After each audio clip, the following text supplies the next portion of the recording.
Okay, so when I made my first Force Unleashed retrospective on the HD version, y'all let me know in the comments section that I needed to really go and try Chrome's version of the game for the PS2, PSP, and the Wii. And y'all turned out to be 100% right about that, because wow was it fantastic. So fantastic in fact that I wound up making a 1.5 hour long video dissecting all the ways the game distinguished itself so well from the HD version, while still maintaining the spirit of it. And now in that video's comment section, I have seen a few of y'all recommending that I go ahead and finish out all the versions of the game by doing a video on the DS one as well. Which, I'll be honest, this played out almost exactly like when y'all recommended Chrome's version of it. At first I thought, yeah right, why on earth would I do that? I mean, this has gotta be nothing more than a bunch of DS shovelware.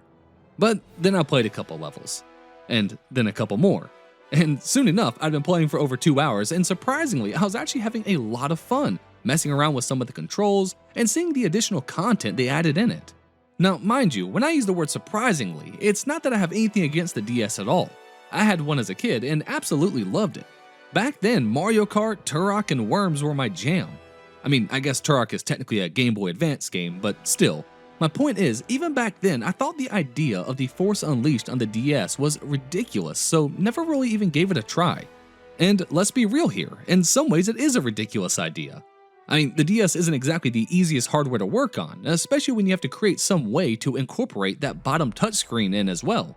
It's part of why there are quite a few games on it that seem like they were made only out of obligation and not with any real intent behind them. Fortunately for the Force Unleashed, LucasArts contracted with a pretty impressive developer for the DS called InSpace.